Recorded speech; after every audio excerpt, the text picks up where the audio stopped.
to digital transformation. We are an independent, vendor-neutral ISO IEC 1024 accredited certification body committed to helping individuals and organizations stay future-ready in a rapidly evolving world. GSDC is accredited by the Accreditation Board for International Certification Bodies, ABICB. For 10 years, we've certified more than 100,000 professionals across Europe, North America, Asia, and Africa, with our offices in Switzerland, the United States, and Singapore. Our programs are recognized by leading publications and podcasts, including Forbes, Tech Target, People Managing People. We offer 100-plus globally accredited certifications across emerging and in-demand domains like generative AI and emerging technologies, HR and learning and development, project management and agile Scrum, ISO and quality management, information security. Each GSDC certification is designed to empower professionals with confidence and help organizations stay competitive in a fast-changing landscape. Every certification is crafted with insights from 100-plus global advisory board members representing top universities and leading industry experts. Our certified professionals are trusted by 500-plus multinational companies, which help unlock better roles, faster promotions, and delivering cutting-edge expertise. We partner with 100-plus authorized training partners and 50-plus universities, supporting talent across all career levels, from entry-level to executive leadership. As a GSDC member, you gain lifelong access to interactive webinars, hands-on workshops, SME panels, and global summits. Join a vibrant community of 25,000-plus members and be part of our global. Check our reviews on Trustpilot. We're trusted worldwide for quality, support, and impact. Whether you're aiming higher or building tomorrow's talent, GSDC is your partner in purposeful growth and impactful leadership. Visit our site to explore our offerings. GSDC, share the best practices and learn from the best practices. Welcome to the Global Skill Development Council, your gateway to digital transformation. We are an independent, vendor-neutral ISO IEC 1024 accredited certification body committed to helping individuals and organizations stay future-ready in a rapidly evolving world. GSDC is accredited by the Accreditation Board for International Certification Bodies, ABICB. For 10 years, we've certified more than 100,000 professionals across Europe, North America, Asia, and Africa, with our offices in Switzerland, the United States, and Singapore. Our programs are recognized by leading publications and podcasts, including Forbes, Tech Target, People Managing People.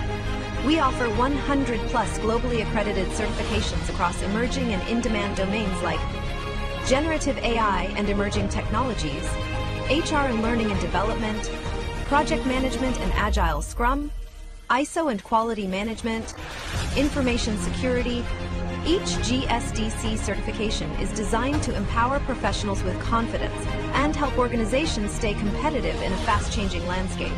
Every certification is crafted with insights from 100-plus global advisory board members representing top universities and leading industry experts. Our certified professionals are trusted by 500-plus multinational companies, which help unlock better roles, faster promotions, and delivering cutting-edge expertise. We partner with 100-plus authorized training partners and 50-plus universities, supporting talent across all career levels, from entry-level to executive leadership. As a GSDC member, you gain lifelong access to interactive webinars, hands-on workshops, SME panels, and global summits. Join a vibrant community of 25,000-plus members and be part of our global events. Check our reviews on Trustpilot. We're trusted worldwide for quality, support, and impact. Whether you're aiming higher or building tomorrow's talent, GSDC is your partner in purposeful growth and impactful leadership. Visit our website to explore our offerings. GSDC, share the best practices and learn from the best practices. Welcome to the Global Skill Development Council, your gateway to digital transformation. We are an independent, vendor-neutral ISO IEC 1024 accredited certification body committed to helping individuals and organizations stay future-ready in a rapidly evolving world. GSDC is accredited by the Accreditation Board for International Certification Bodies, ABICB. For 10 years, we've certified more than 100,000 professionals across Europe, North America, Asia, and Africa, with our offices in Switzerland, the United States, and Singapore. Our programs are recognized by leading publications and podcasts, including Forbes, Tech Target, People Managing People. We offer 100+ globally accredited certifications across emerging and in-demand domains like generative AI and emerging technologies, HR and learning and development, project management and agile Scrum, ISO and quality management, information security. Each GSDC certification is designed to empower professionals with confidence and help organizations stay competitive in a fast-changing landscape. Every certification is crafted with insights from 100+ global advisory board members representing top universities and leading industry experts. Our certified professionals are trusted by 500+ multinational companies, which help unlock better roles, faster promotions, and delivering cutting-edge expertise. We partner with 100+ authorized training partners and 50+ universities, supporting talent across all career levels, from entry-level to executive leadership. As a GSDC member, you gain lifelong access to interactive webinars, hands-on workshops, SME panels, and global summits. Join a vibrant community of 25,000+ members and be part of our global events. Check our reviews on Trustpilot. We're trusted worldwide for quality, support, and impact. Whether you're aiming higher or building tomorrow's talent, GSDC is your partner in purposeful growth and impactful leadership. Visit our website to explore our offerings. GSDC, share the best practices and learn from the best practices. Welcome to the Global Skill Development Council, your gateway to digital transformation.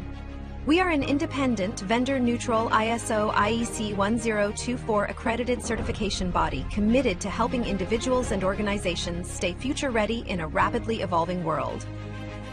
GSDC is accredited by the Accreditation Board for International Certification Bodies, ABICB. For 10 years, we've certified more than 100,000 professionals across Europe, North America, Asia, and Africa, with our offices in Switzerland, the United States, and Singapore. Our programs are recognized by leading publications and podcasts, including Forbes, Tech Target, People Managing People. We offer 100+ globally accredited certifications across emerging and in-demand domains like generative AI and emerging technologies, HR and learning and development, project management and agile Scrum, ISO and quality management, information security. Each GSDC certification is designed to empower professionals with confidence and help organizations stay competitive in a fast-changing landscape. Every certification is crafted with insights from 100+ global advisory board members representing top universities and leading industry experts. Our certified professionals are trusted by 500+ multinational companies, which help unlock better roles, faster promotions, and delivering cutting-edge expertise. We partner with 100+ authorized training partners and 50+ universities, supporting talent across all career levels, from entry-level to executive leadership. As a GSDC member, you gain lifelong access to interactive webinars, hands-on workshops, SME panels, and global summits. Join a vibrant community of 25,000+ members and be part of our global events.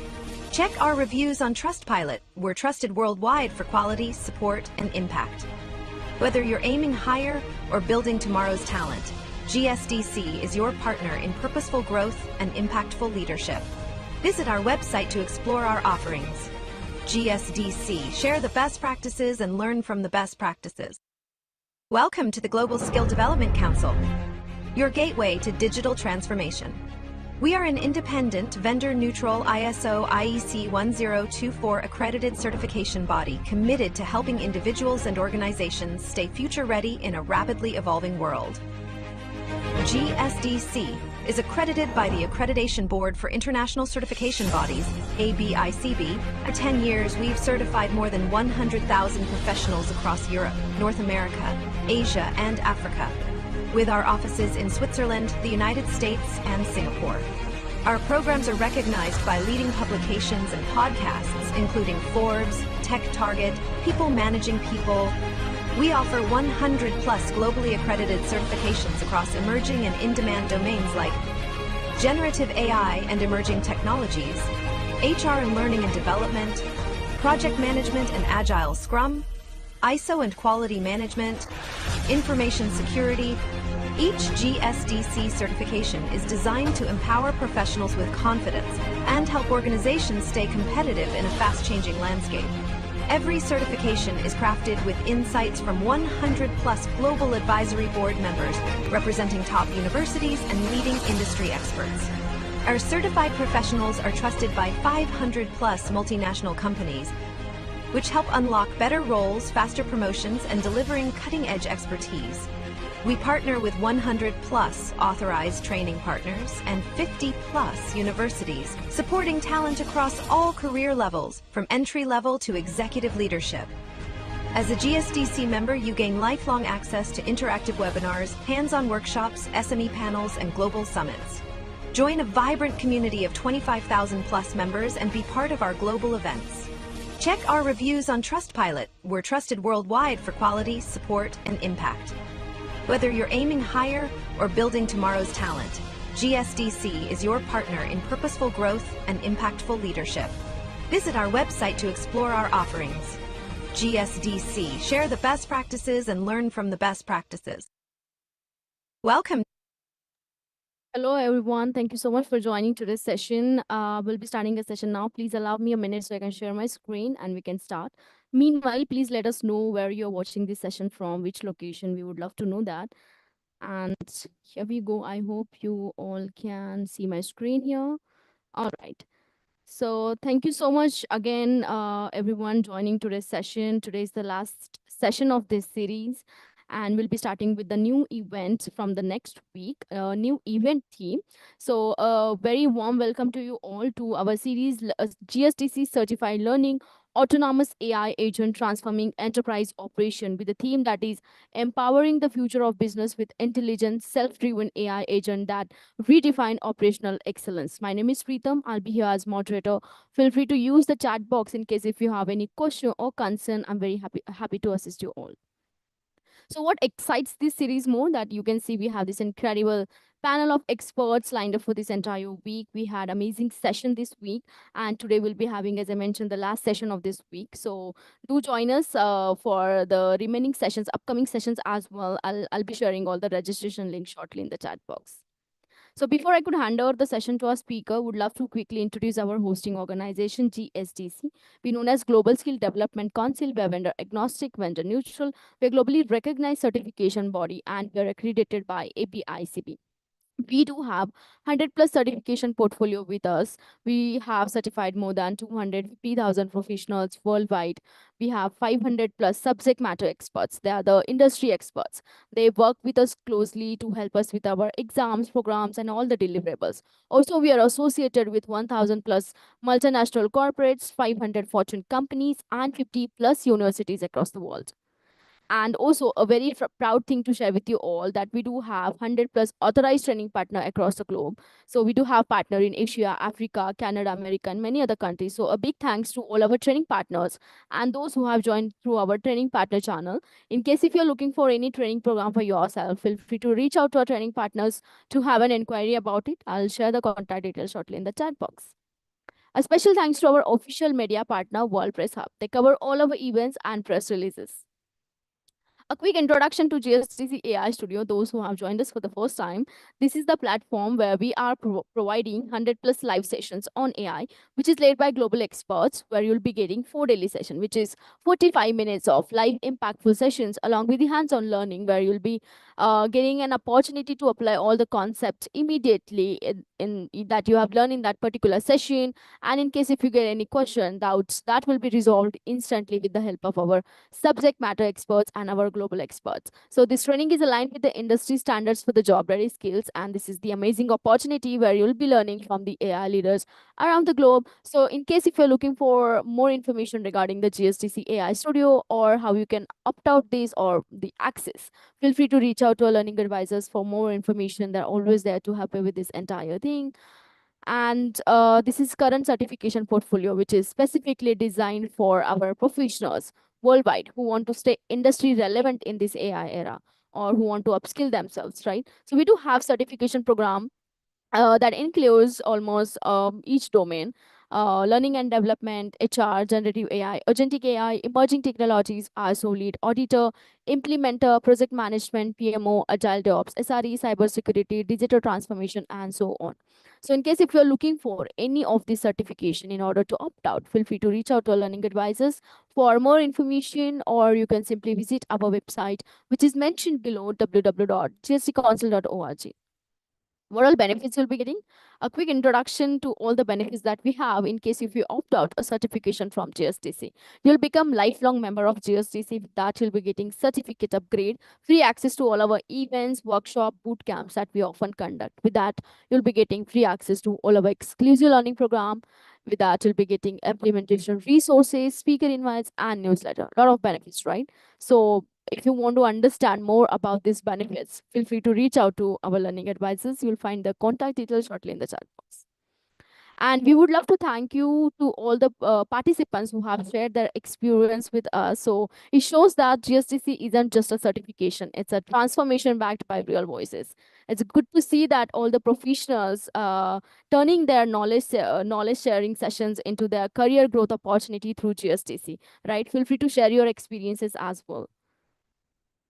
And without any further delay, I would love to introduce our today's speaker, Praveena. She's the founder and CEO of Virtual Assistants Asia and a certified generative AI professional specializing in human plus AI workforce transformation. She works with organizations to design scalable systems that integrate AI into leadership, decision making, and the execution. With experience across 30 plus industries and multiple countries, she has trained and advised leaders on AI adoption, workflows design, and building future ready teams. She is also a corporate trainer and speaker on AI readiness, productivity, and the future of work.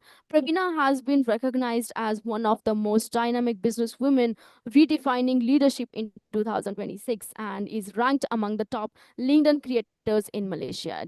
It's amazing to have you, Pravina, again for today's session. So let's explore today's topic, as she'll be presenting when AI decides who is liable, designing accountability in autonomous AI system. You can have the hand of the mic now. Thank you. Thank you so much for Pritham to have me right now. Let me share my screen first.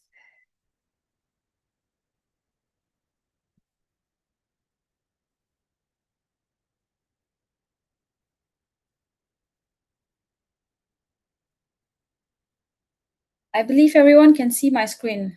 If yes, please type in yes there. It's easier. Can you guys see my screen? Yes, Pravina, but we can't see your slides. It's just the camera thing is open. Zoom. Yeah, perfect. Now we can, again, we lost it. Okay, let me try one more time.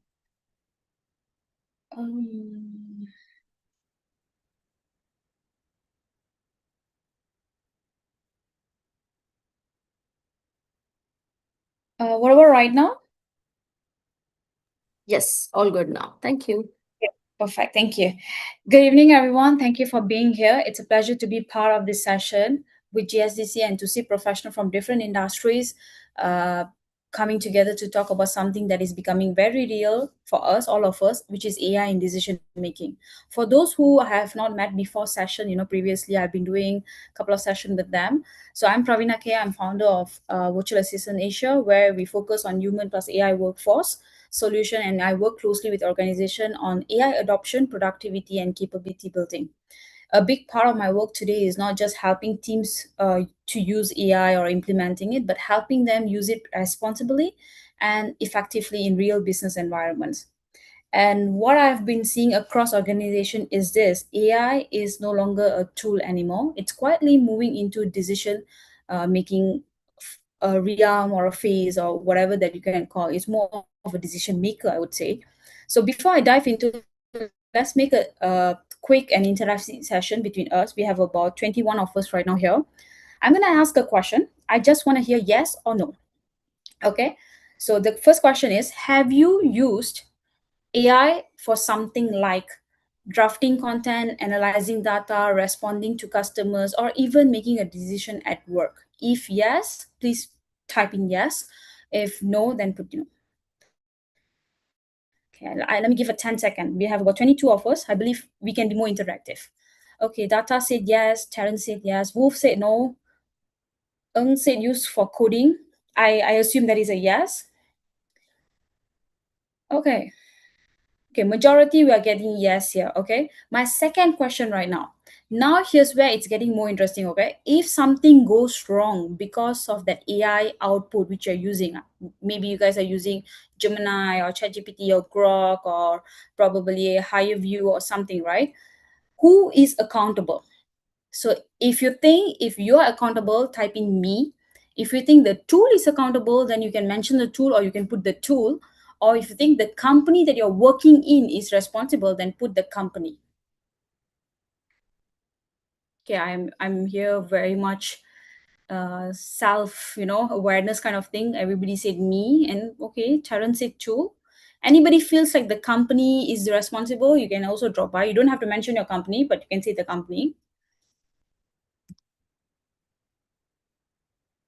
Okay. Okay, perfect. So this is where things starts to get unclear, okay? Because AI is already influencing decision but not accountability. That part is still very brave. We know that we have a tool, but we are not sure that if it goes wrong, are we the one that making mistake, or the tool is having some glitches, or the company that who is purchasing the tool and giving us to use, right, they are responsible. Because some of the company, I'm aware that they're not doing the basic crash course or training with them, right? So that part is still very blurry, and that brings me to what we are discussing today. So that is where our today's topic is actually entirely we are rely on. So with that said, let's enter to our first slide. Okay, I believe you guys can see my screen.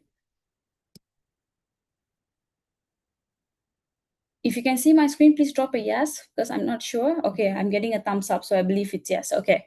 So when AI decides who actually liable, so this is where I divided this particular slide into 4 components. So the first one, you can see there's an infographic on your left hand side, on your right hand side, which is decision in the middle, and followed by I picked top 4 department in our office, which is one is HR, and finance, operation, and customer management. I'm going to focus on this, but that doesn't mean other department not involved in it. We are just picking this out of 4. Okay. So before we jump into the entire content of today, how many of you is working in HR?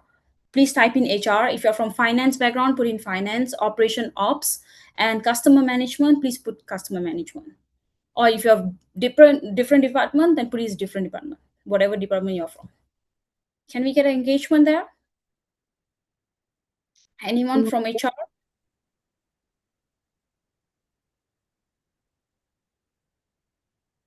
Customer management and operation, okay. Okay, Piyush is the one that very active. Okay, you said he's from HR and finance. Okay, perfect. So most of us are in these top 4 departments, okay.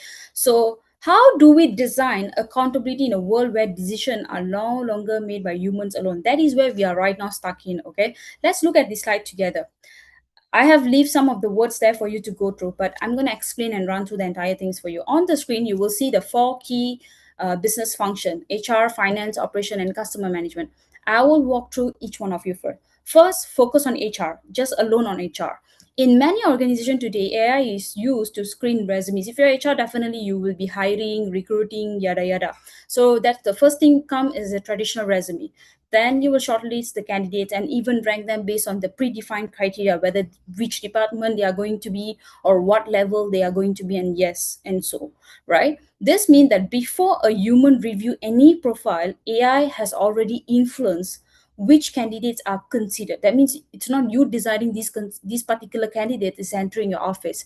It's the AI tool that implemented in your CRM is actually deciding it.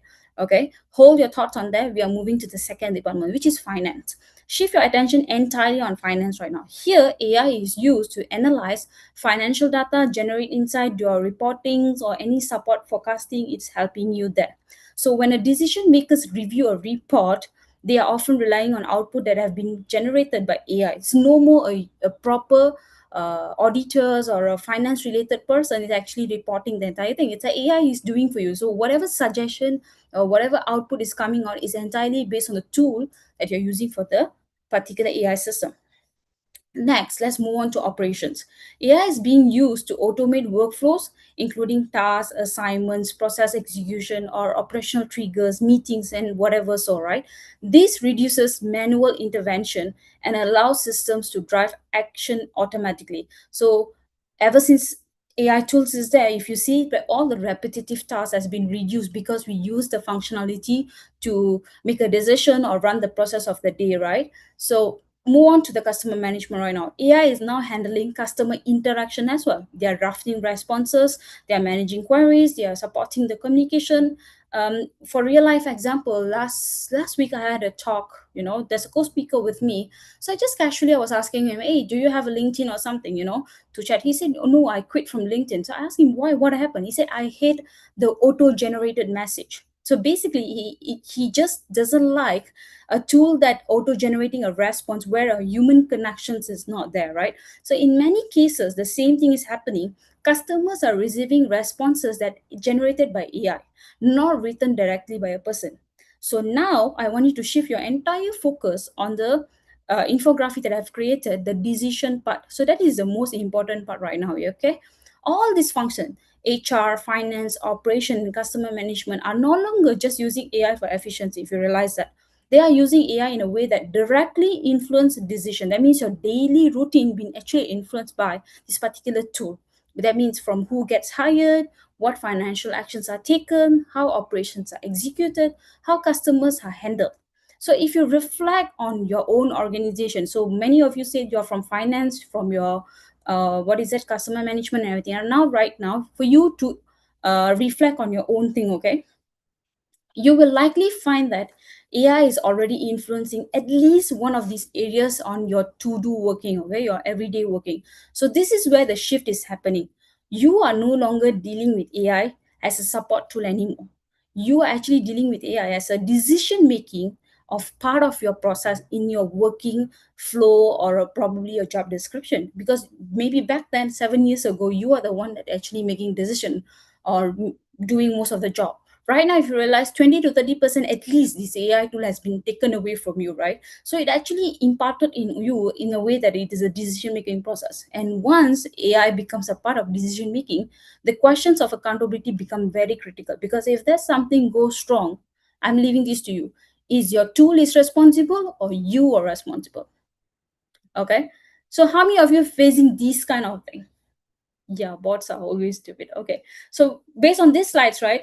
How many of you think the decision so far, whatever crisis that have happened in your offices or organization, things has confused or make things hard for you, where the tool is actually making you feel like, okay, I'm responsible or the tool is responsible? Have you encountered this?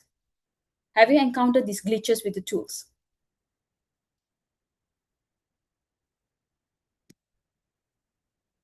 Any interactions? Yes. Okay, perfect. So this is where we are moving to our next slide. Okay. So this is entirely about who is influenced on a real work decision making. Is it a tool or it's you? This is what entirely we're going to jump into. Okay. If you look at the screen, you will see three different flows there. Each one of the represents of the AI is already involved in decision making in our organization today. That's what we discussed before, right? So let's start with the first one, AI screening tool. This is for HR. Okay.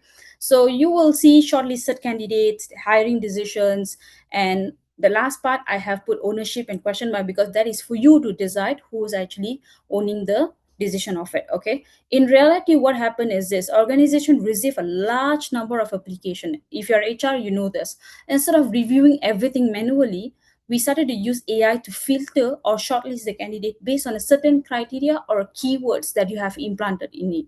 Now the hiring manager comes in a review and then shortlist it. So as a hiring manager, probably out of 100, your tool maybe picked about maybe about half of it, 50 of it. So from the 50, you are going to review the thing. So you're not sure what is the rest of the 50 is actually happening. Okay, hold your thoughts there. But here's the key point, that the manager is not seeing all the candidates, which is you. You're not seeing all the candidates. They are only seeing the ones that the AI is selected. So while the financial decision is made by a human, you are the one actually making the final decision, right? The options is available to the human to have already been shaped by AI. Your AI is actually giving you the options. It's not you are choosing the options. The AI is actually giving you, okay, I have selected 50, you're going to pick out of this. You're not sure what is the rest of the 50 is about. So which means AI is already influenced the decision before the decision even made. If you think about it, you haven't even make a decision, but the AI already made a decision. You're going to make a decision within the scope that I'm giving you, not the scope that supposedly it has to be. So let's move to the middle one right now. Okay, the second one, AI financial analysis. So for this financial thing, I bet all of the numbers people, they know about this. Usually end of the finance department is coming to a budget decision. That is the key point of it. Either you're giving a salary, or you're buying a purchasing thing, or you're seeing your profit there, right? So here AI is actually analyzing large amount of financial data and producing insights, sometimes even recommendation for you. So that certain AI tools is actually following the patterns, right? So it's not about their own decision, okay? It's a patterns that apply to them while you're talking to them. So even though the decision is right or wrong, it follows the pattern that you actually input to them, okay? So these insights are then used by decision makers when planning budgets or making financial decisions. But the decision maker is not working from a raw data. Like last time, maybe about 6 years ago, I believe all the auditors and all the accountants will be using the raw data, hours of time to do it. But right now, everything is generated by AI, and the insight is coming from there. So if those insights are incomplete or biased, because I believe if you're using AI tools are known for biased or not fully understood, it directly affects the decision that follows you. So which is your budget decision or your finance decision, okay? So now look at the last one, AI customer response. So this is entire about customer management or something. So when you send a message, I believe all of us right now, any website you go, you can see a chatbot at the side there, it chatting with you, or customer impacts, something like that, okay? So in this case, AI is generating response to customers. So those messages are sent out, they directly like representing your company. Okay, this is what it is. It's your brand, it's your company name, reputation, everything is included in it. So which means the decision of what is communicated there, the tone, the wording, the responses may have been generated entirely by AI. But now if you take a step back, look at all the three examples, the patterns is same. AI produce an output, that output is used, and then the decisions or actions happen. But now I want you to look closely as well. At the end of it, everything I've mentioned, ownership question mark, ownership question mark, and ownership question mark. So you will see the question there, right? You tell me, who is the ownership of this decision making, the AI tool or you, or your governance? So this is where the issue is actually starts. When everything works well, no one is questioning. Everything is fine. Your company not gonna find you. Everything is fine. But when something goes wrong, the wrong candidate desires or financial decision lead to loss, or a customer receive a poor response, who is actually accountable? This is where the real person behind the screen will actually get affected. If you're under finance, you'll be affected by that. If you're under customer management, you'll be affected by that. Okay. So is it the system that generated the output, or the person who relied on it, or the organization that implemented, is the responsibility there? So in most cases, the answer is no. It's not clear. It's still unclear, because if you go on this, there will be a lot of blame games. Either the probably the workers will blame the tools, or probably companies, or either ways. Okay.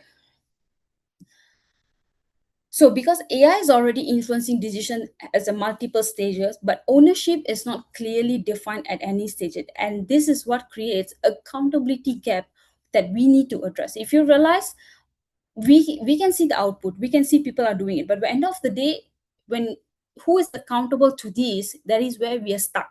Either we blame the tool, or we blame the person who is in that particular position, or probably we're blaming the company itself, right? So who is accountable to? This is where our next slide is actually going to lead into. Accountability gaps in AI enabled decision making. Before I jump into the slide, let me ask, is everything okay? Is it clear? Am I too fast? Is it understandable? If all good, please put yes or thumbs up or something.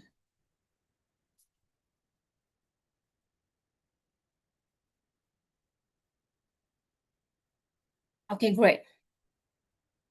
Let's move on to the accountability part. Okay, here I have actually categorized it into 3 different categories. The accountability is mean for the decision making. Okay, what we are looking at here as the problems becomes very clearer and the accountability gaps in AI enablement in decision making, which in 3 category: AI generated outputs, human interpretation, and operational executions. Okay, if you look at the first one, AI generated output, okay, the system could be recommending insight, prediction, or even drafted the content. At this point, AI is producing something that will be used as a decision, but AI itself not carrying the responsibility. Why am I saying this is AI doesn't understand the context or consequences or accountability. AI just follow the pattern. Let's say go for the most common tool that you have, ChatGPT or Gemini.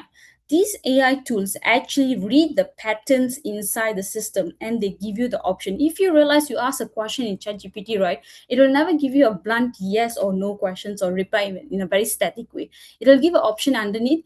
I can suggest you something, I can give you underneath of it something. So this shows that maybe this particular questions has been inputted in a multiple resources way of answers and it just learned the pattern of it. And when people started to ask the questions or a query on it, it just give a rough estimation. So when it comes to this AI generated output, the accountability doesn't get into it at all. Okay, so now you move to the second one, human interpretation. This is where a person review what the AI is produced. They interpret, apply their own judgment. That means when AI give you something, you will apply it, but also with your own judgment. You never know it's yes or no. Maybe the rough idea, you think, okay, this should be good because AI has given. Many of us is relying on it 100%.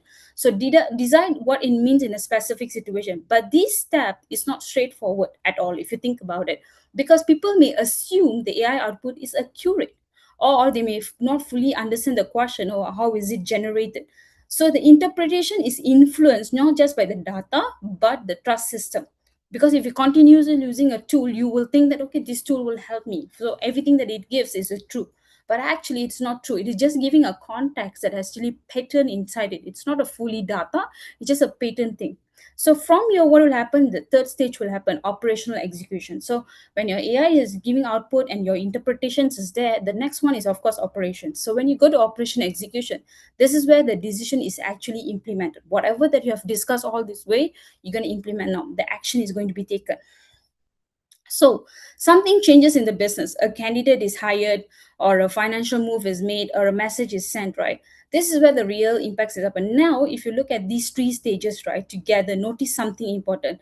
Decision making is no longer a single step owned by one person anymore. Ever since AI has implemented in a workforce, there's no one person decision anymore. It's either the tool is integrated with it, or the thought process between other things also integrated together, if you think about it. Okay,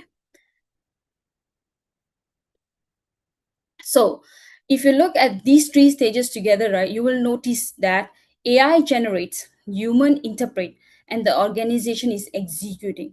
But ownership across these 3 stages is often not clearly defined. If you find a defined answer out of that decision made, nobody will give you a proper thing. Something will go wrong if it's become very difficult to trace or where the responsibility sits, right?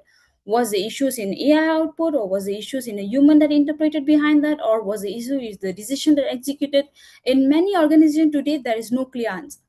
And that is where we mean by accountability gap. We are not sure who's accountable or what, and the gap is actually been keep happening there and here. Okay, so the decision happens and the outcome is real, but ownership is unclear. The decision is taken, and the outcome is happen, either it's good or bad, but who is responsible? If it's good, everybody's happy with it. If it's bad, that is where we are not sure where is it went wrong. And as the AI becomes more embedded in a decision workflows of your daily routine in your office, this gap becomes more significant and more risky. So from here, how are we going to tackle the risky part? So this is where our next slide is going to be, which is risk exposure in AI assisted decision making. So we have about 4 risks here. I believe some of you know what kind of risk that usually you can face it. Accuracy risk, bias risk, over reliance risk, traceability risk. So this is what entirely the slide's going to be. So far, okay? Any questions? Maybe before we go to this, if you have any questions, maybe we can have a little discussion. Anybody has question? You can drop it in the chat box.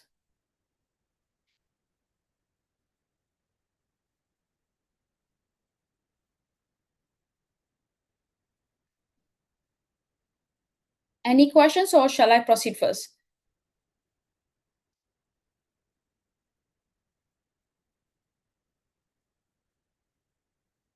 Perfect. Let me proceed first. Okay, let's move on to our next slide. Now is entirely going to be risk. Okay, the first risk, as I said, accuracy. So AI system generate output based on the data and patterns. When I say data, all the AI tools, when they're created, there's already backhand feeding the data inside. Okay, if you're asking a question from this human, maybe this is the answer can be.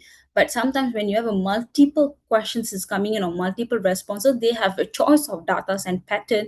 So this AI is actually catching the word and just releasing the information to you, but that doesn't mean the output is always correct. You have to remember that. Okay, the information may be incomplete, outdated, or not fully relevant to the situation right now. If you realize, if you're using ChatGPT for a long time compared to the first time we started to now, if you can see now at the bottom of ChatGPT chat box, it mentions that ChatGPT might make mistakes.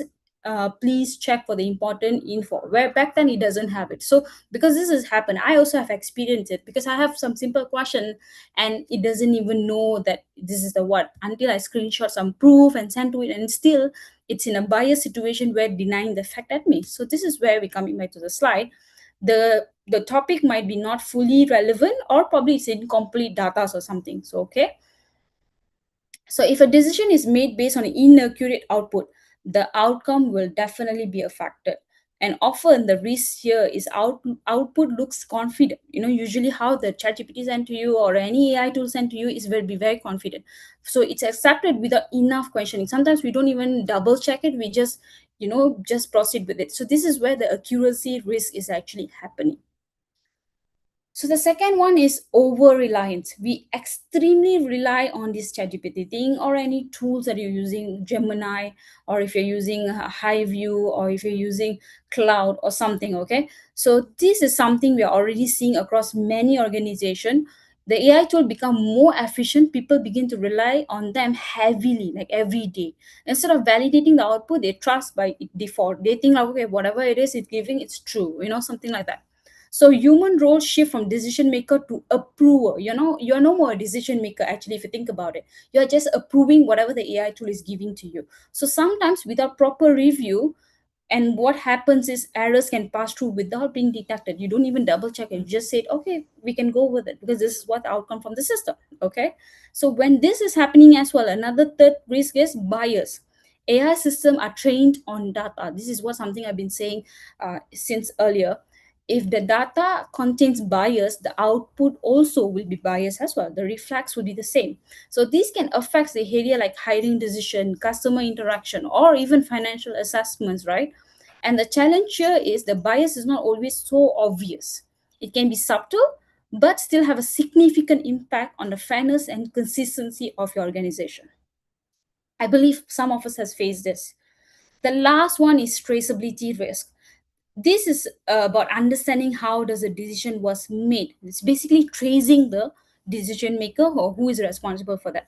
In many cases, once AI is involved, it becomes difficult to track the full path.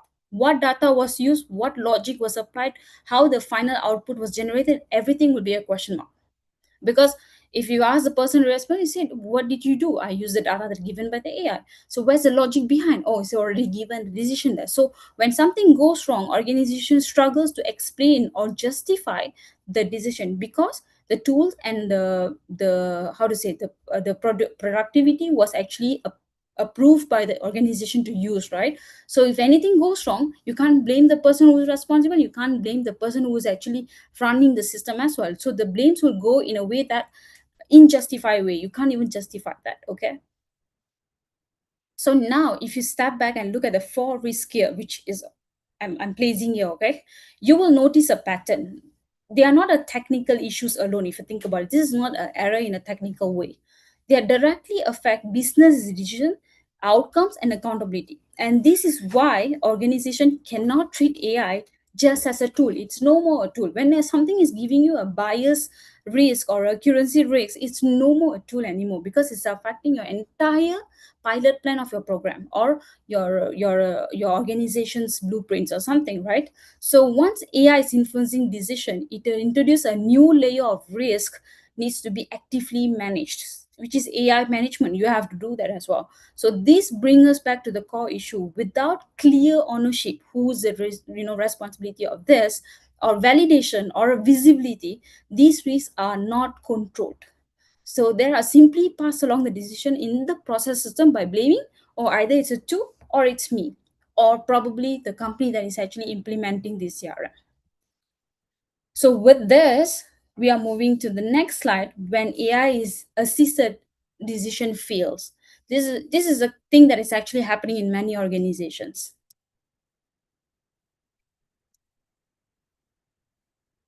So let's go through this phase of it. That's a 4 phase I have divided into it. And here I'm focusing on the scope where if there's a hiring is happening, and how does a phase of a AI assisted decision is failing. So this is just an example. So in the first phase, you can see the AI system shortlist the candidate. This is for most of the HRs can relate to it. I believe other departments that I mentioned, finance and everything, you can integrate, you can visualize it by these phases as well. What typically happens in organization today is that a large amount of applications comes in. Everyday people applying all over the world and stuff like that, right? Instead of reviewing everything manually, an AI tool is used to filter the candidates. How it's filtering? This filtering is based on predefined criteria. That means as a HR, I will put in the system certain keywords, certain experience, certain qualifications, sometimes even behavioral pattern from past data. I will also include it. Okay. Now on the surface, this look efficient and objective. But what we need to understand that AI is not making a judgment in the human sense. Okay, it is matching a pattern based on the data or keywords or the rules has been given to it. So if the criteria are too narrow, outdated, or biased, the shortlisters will be reflected as well. And at this point, something very important has already happened. The pool of candidates has been reduced. If you think about applying over 100 people, and then just because of this AI tools data information that's been integrated, it probably cut down 70 people, and you only have about 30 of them, right? And you're not sure the 70 is a quality lead or not yet. So which means some candidates are included and others are excluded, and before any human review is actually taking place there. So phase one is not just filtering, it's shaping the options, and it is giving available for decision making. What is available? That means you are not being a decision maker there. The tool is actually telling you, out of 100, I'm giving you 30 options. You choose from these 30 options. So this is how it works. So now you move to the phase two. The hiring manager reviews the shortlisted candidate and make a decision. From the manager perspective, they are evaluating, choose based on what they see, whatever is there. So the manager doesn't know what is the 70 people look like. They only know the 30 resume is on their desk or their dashboards. So what they are seeing is already influenced by the AI output. And they are not evaluating the full set of applicants, only the ones passed through the system. And in many cases, there is an assumption that also shortlisted reliable. So instead of questioning the output, the manager works within it together. So end of the day, this means the decision is human, but the foundation of the decision has been shaped by the AI. Yes, end of the day, you are picking the target, or picking the candidate. But then, if you think about it, your decision is actually shaped by the AI. The AI know out of these 31 people you choose. So this is not 100% decision making for now. Okay. So when you go to phase three, right, the decision is implementing, where you actually giving job to them. The candidate is hired, onboarded, become a part of organization. So this is where the decision move from analysis to action. So you have seen the analytical part, the documentation parts and everything. Now he's going to, or the candidate going to work in your place right now. Okay. At this stage, the impacts become very real. Resources are invested, team are also going to be affected by this, and expectations are set based on the decision made by the AI. So everything up to this point leads to the moment where the decision becomes operational. So you have made the decision, now it's operational. So what is the outcome? That is the phase four, outcome. This is where the result is actually going to be seen or unseen. The candidate may perform well, or they may maybe meet the expectation, maybe not meeting.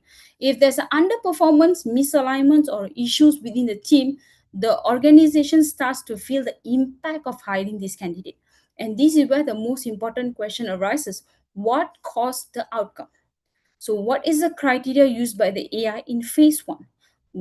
Is the manager interpreted and decided in phase two, or was something or how decision was implemented? All these will be questioned by the management side. So, in many organizations, this is where things become unclear because each phase contributed to the final result, but the responsibility across those phases was never clearly defined. You never know who is the responsible person to do make it. So, when something goes wrong, there is no clear point of ownership, and this is exactly where accountability become fragmented across the process, and this is where your AI assisted decision is actually failing. I believe many HR can actually relate to this. Can I get a yes or no for this particular thing?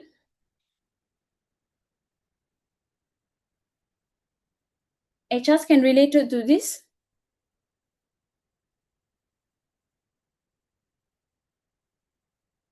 Perfect. So we are moving to the next one. So let's look at this one: organizational impact of unclear AI accountability. So far, we have looked the influence side and decision side and everything, right? So what happened when this lack of clarity exists at an organization level? So right now we are going for organization level, okay? So if you look at the areas here, these are the actual impacts will happen, okay? They are not theoretical; they are already happening in real life. Whatever you're seeing here is already happening in certain companies. So that is where tabulated here. So the risk that is happening here is actually reputational risk, compliance risk, operational risk, and trust. So let's start with trust. Okay. In any organization, trust is a critical internally among employees and externally with customers, because critically you have to be, trust process with your employees and everything, and of course externally with your clientele or customers. When decision cannot be clearly explained or people started to question them, as an organization, right? For example, if a candidate is rejected and there is no clear reasoning, or if a customer service has a response that is feel inconsistent in a chatbot, right? The confidence starts to drop, especially if, let's say, you're a seller in a food rider or something, you have an app that people can book a food or something, right? If your reply is not consistent enough, the confidence also will not be there for us to purchase anymore, right? Over time, this will lead to erosion of trust. This is where your trust risk is actually happening. And from the trust, what is the next thing? Definitely your reputation. Once your trust is gone, the reputational risk is there. If AI driven decisions are perceived as a bias or unfair, it can directly affect your organization view in a very global way. So we have seen cases where hiring system were questioned, bias, customer interactions cause a backlash because of inappropriate responses, right? This situation don't just say internally. It is not just your internal problem. Once this is affected, it will quickly become a impact for your brand, your corporate brand as a company, and your credibility immediately will drop. Okay. And when this is happening, reputation, you imagine your trust is gone, your reputation is gone, and the next thing is definitely operation risk, because it's your companies and management is going to be affected by this. Okay. When ownership is unclear and resolving issues has become slower and more complicated, if something goes wrong, teams spend time trying to figure the problem. Of course, your team will find a ways to solve it, right? But who is responsible instead of fixing the issues? That is another question. So this creates the delays, confusion, and inefficiency in the organization of yours. And when this is happening, this whole thing, the last one is definitely your compliance risk. In areas like HR, finance, decisions are often subject to regulation. Okay, if organization cannot explain a decision was made, especially when AI is involved, they may face a regulatory challenge. This is very known, okay? And this is becoming more important as the governance around the AI continues to evolve. So if you look at all this together, the impact is not just technical anymore. It affects the trust, reputation, operation, compliance, which are all critical to business performance. This is entirely tabulating the data of your business, whether it's in a good rope or a good, bad ways. Okay. And all of this back to one issue: when AI is influencing decision, but accountability is not clearly defined, the organization is exposed to multiple layer of risk, which we have seen here, the 4 layers of risk. Okay, from the risk, we need to understand what is under the limitation of current AI governance approach. What is the current practice and what is the limitation we are facing? Okay, so far good. Is it okay?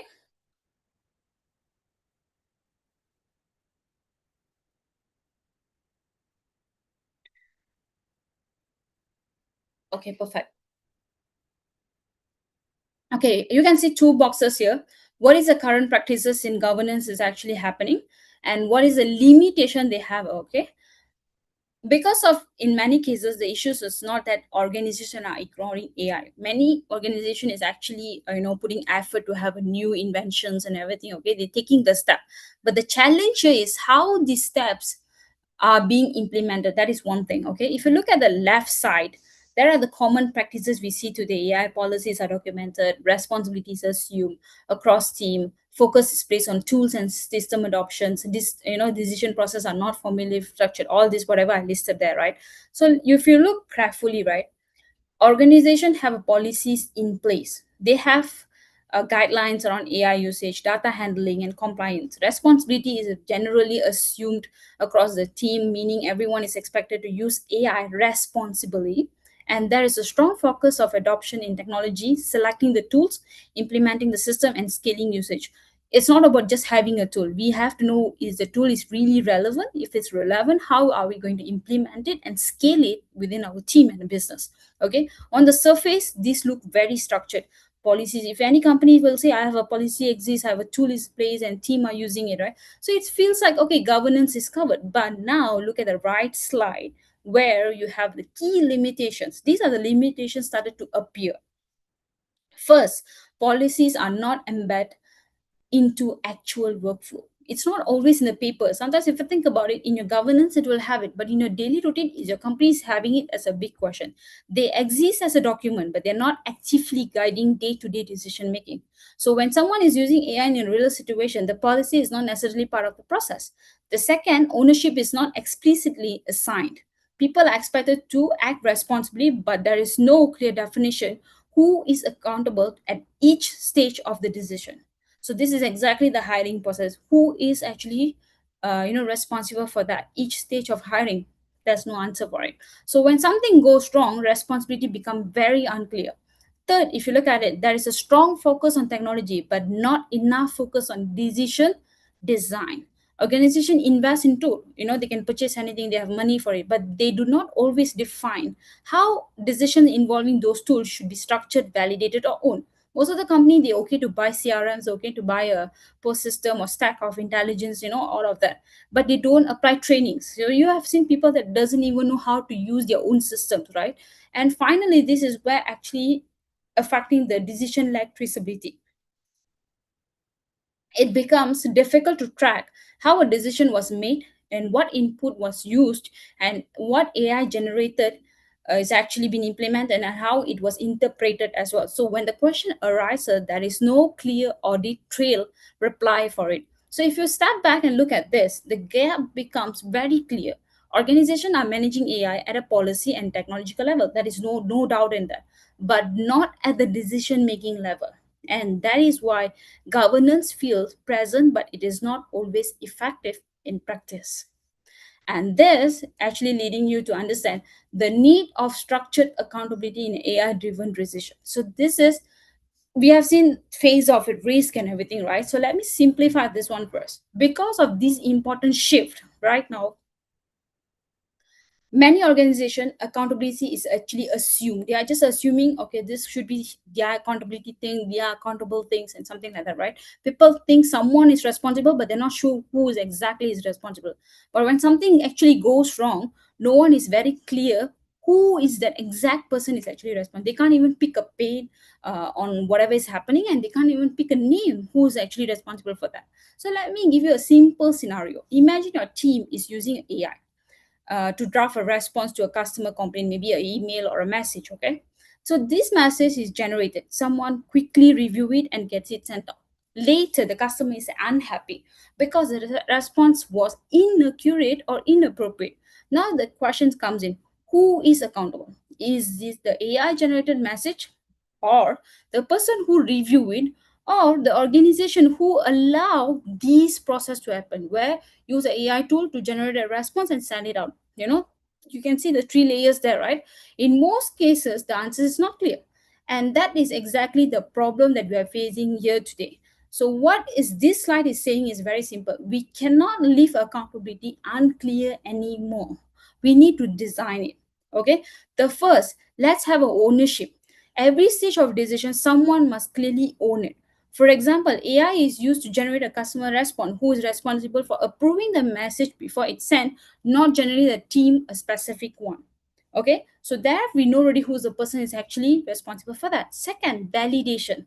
We cannot assume AI output is always correct. There must be a step before or where someone checks it. For example, if someone's sending the customer message, does it verify the accuracy, tone, or context? You got to verify that. Okay, and validate it. Last one is traceability. If something goes wrong, we should be able to trace back what happened. What did the AI generated? Who reviewed it? Why was it approved? Without this, we cannot learn or improve at all if you don't do these three steps. Okay, so in very simple terms, this slide is telling us that for every AI influenced decision, we must be able to understand three questions: who owned it, who checked it, and how did we arrive at it, which means the situation. So, and once organizations start doing this, accountability become very clear and risk become manageable as well. So far, okay? Is it okay? Any questions?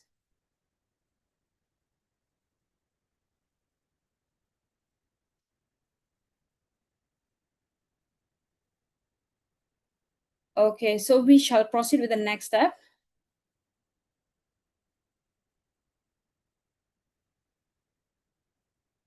Okay. This is a frame that I've created, AI accountability framework for decision making. So there are 5 stages. I'm going to go in detail with each of it, okay?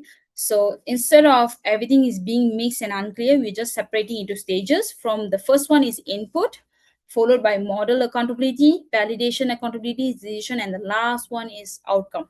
So think of it like this, okay? The first, what are we feeding into the AI? That is your input accountability. Second, what tool or system are we using? That is your model accountability. Did someone actually check the output? That is your validation accountability. Fourth, who made the final call? That is your decision accountability. And fifth, what happened at that decision? That's it. This is your outcome accountability. Okay, this 5 simple stage, which we're going to make it, most organization don't separate it like that. We're going to try, okay? Everything just flows with it. I'm going to break it down one by one for you right now. First, we are going for input accountability. This is the very first stage.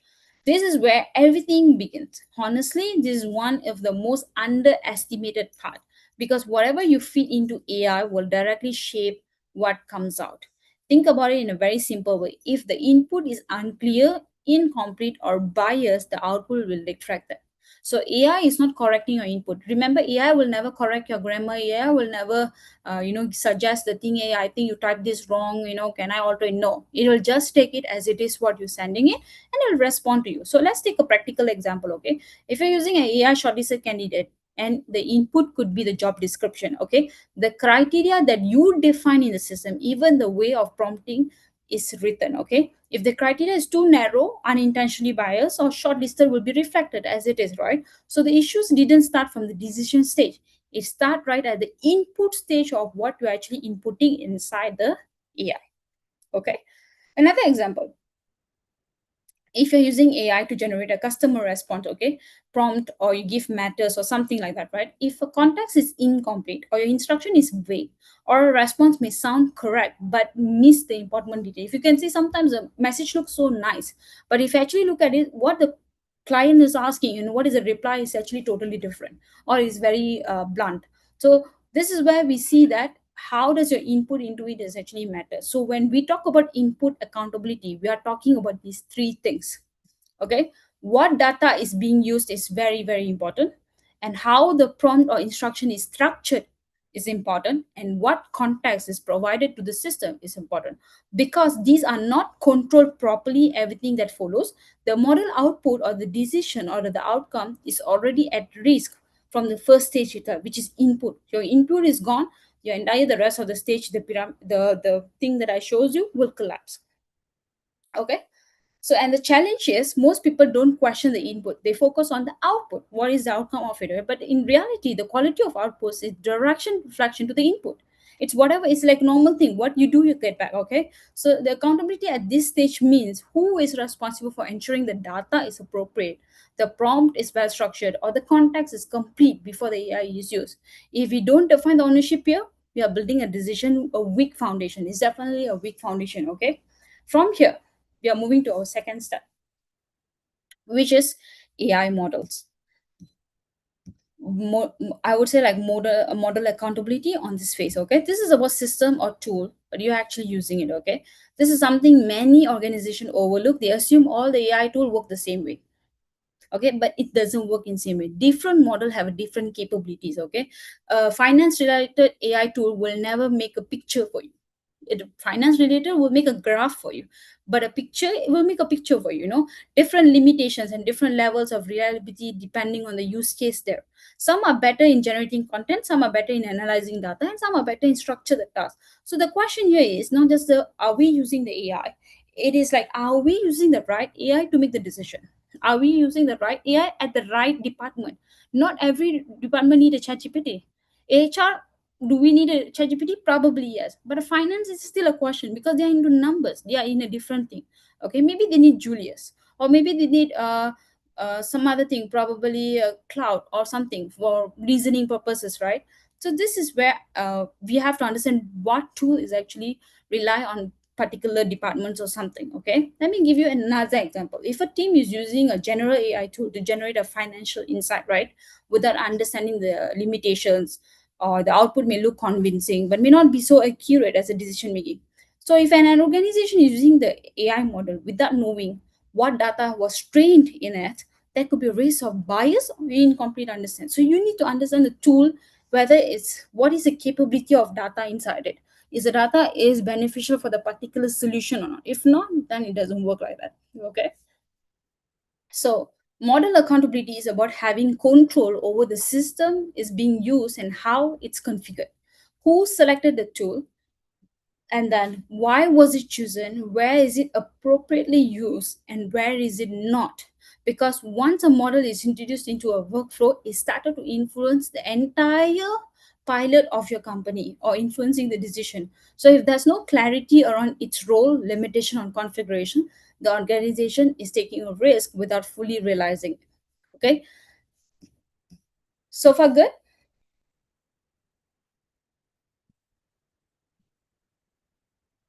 Okay, I believe. So here, the accountability at this stage means someone must be responsible for decision which AI is used and how they are set up. Okay, because the choice of model is not just a technical decision you're making; it's a decision that directly affects your business outcome. With that, we are moving to the third stage, which is validation. This is where human judgment become very critical, extremely, because no matter how advanced the AI is, the output should not accept without checking. That I always believe in human plus AI. It's always a tool is a supportive thing to you, but you as a main picture, you got to do the work of verifying it and something like that. So validation is simply mean before we act on what the AI produced, someone needs to review it, question it, or confirm that it makes a sense in a given context. Okay, so let me give you a practical example. If a AI generated a customer response, it may sound very well written, polite, very long, looks very professional and something, but in accurate or specific situation, does it reflect your company tone or not? I have seen a lot of emails that is, clearly I can tell it's from ChatGPT or a Gemini. That's not an issue. How affecting the company is people copy pasting until there are part maybe in a bracket you have to replace your name. They don't even replacing their name, they're just sending it, and that makes me think, how does the team is actually functioning there, so this kind of thing, if no one is checks the message or can go create a confusion or even a damage a relationship with the people, in a company wise, right? This is actually where the validation is not just a quick review. It's all about applying the context and judgment and responsibility before moving forward. And this is where a common risk appears. When people started to trust AI too much, validation become weaker or even skipped sometimes. So over the time, the role of a human shift from actively reviewing to simply approving. You just copy paste and okay, I'm done with my work, that kind of thing. And that is where errors started to pass through.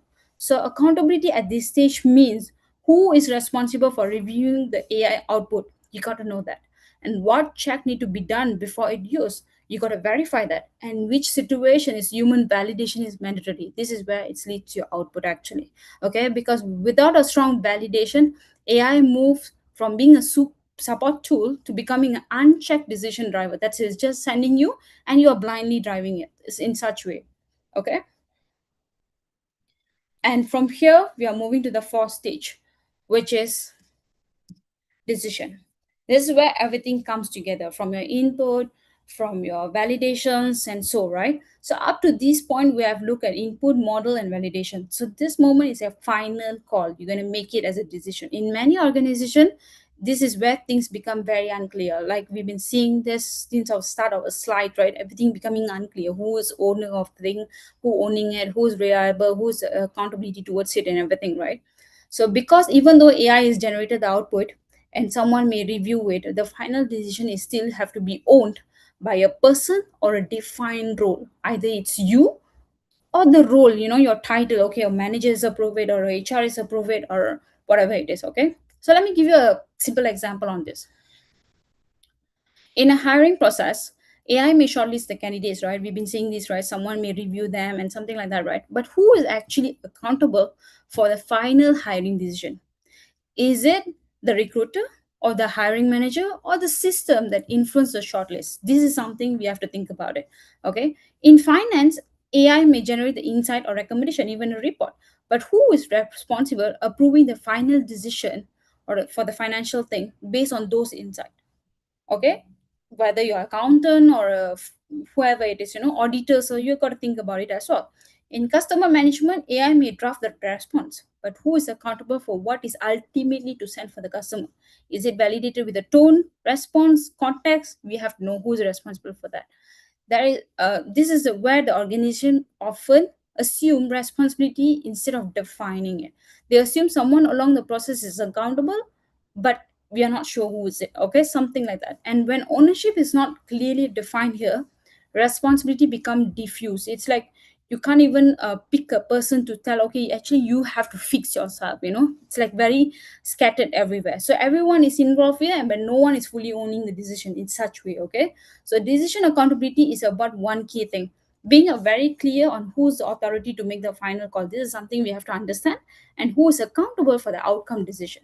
Okay, it cannot be the team in general, or it cannot be the system. It has to be one role or one person behind this, because no matter how AI is involved in this, the final decision always come from one human, and the human has to own the particular decision. Okay, otherwise when something goes wrong, there's always a clear point. We call it as a irresponsibilities as well.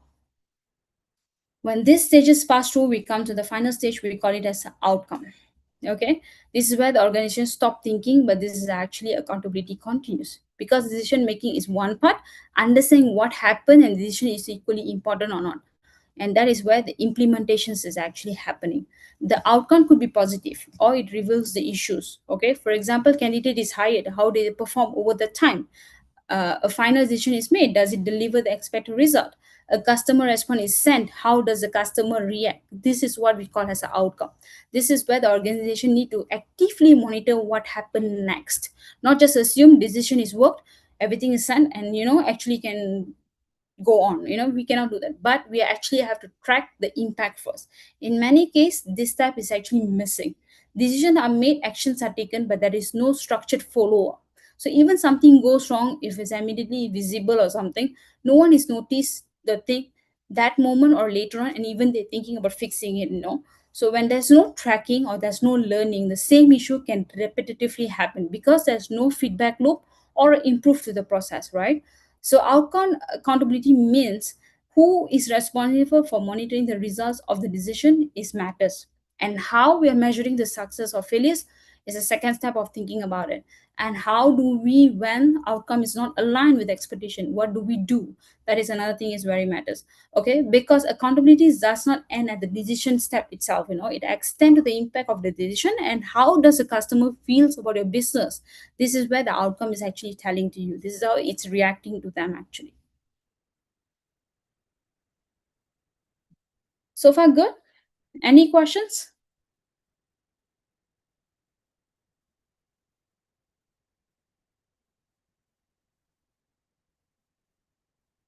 Perfect. Okay, we are almost to the end already. Couple more slides. So this is about operationalizing AI accountability in organization. How do you operate the entire AI accountability in your company? That's how we're going to see about it. Okay. Up to this point, we have discussed about the different stages: input, model, validation, decision, outcomes. Okay.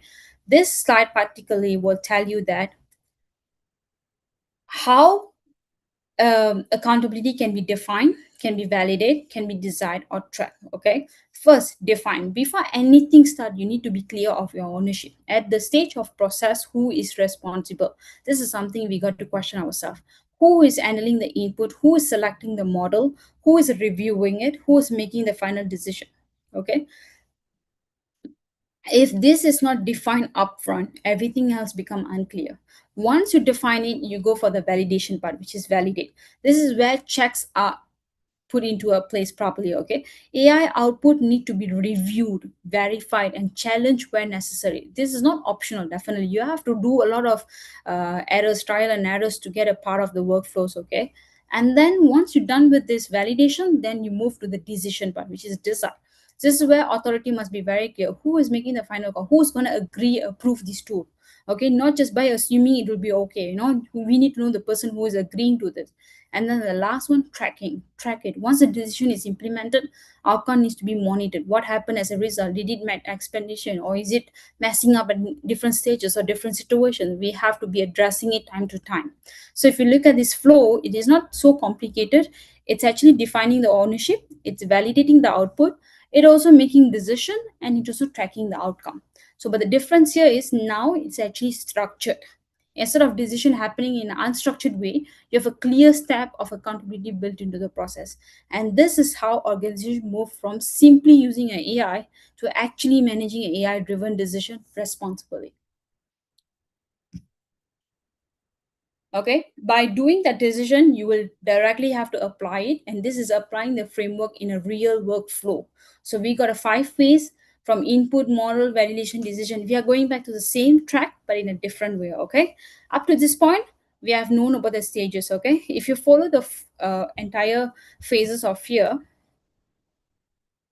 it starts with input. Candidate data is defined along with screening and criteria. We're going back to the hiring example, okay? This is where the organization decide what information is being used, how the AI is evaluating. That is the input part. Next is the model stage. The AI tool selected, configured, the perform, screening and something like that. At this point, organization is choosing how the system is operate and what role is placed in the process. This is where the phase 2 comes in. The third one is validation. The HR team review the short list generated by the AI. We have to check that first. They are not just accepting it. You have to verify that first. Okay, whether it makes sense, whether it's anything missing, or whether the output is aligned with the expectation, or do you want to look at the other 70 that rejected just in case, the kind of thing. After that, we move to the decision. The hiring manager make the final call. So this is where the ownership comes. So in future, anything goes wrong, who is responsible? The hiring manager is the responsible. Nobody can say we are not sure or unclear. Okay, so this is where the approving candidate things is actually happening. The final over the time. This is where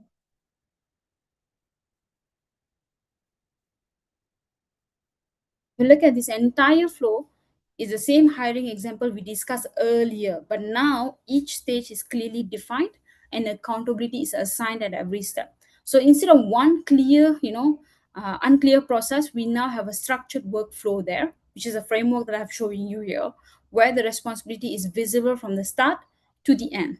And this is what organization need to move forward, towards with it. Not just using AI within the workflow. Anybody can use AI right now. Everybody, regardless of your company or individual, you're using it, right? So, but designing workflow where the accountability is built at every stage. This is something we have to think about it. So this is a chart I have actually created AI across the business function. What is a controlled and what is the embedded decision here? So you can see list of AI tools here.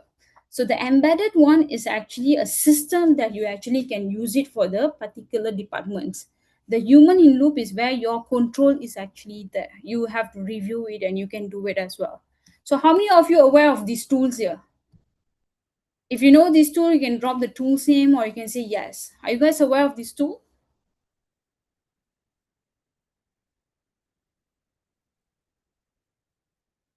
Okay, so which tool you're using, Piyush, and why are you using?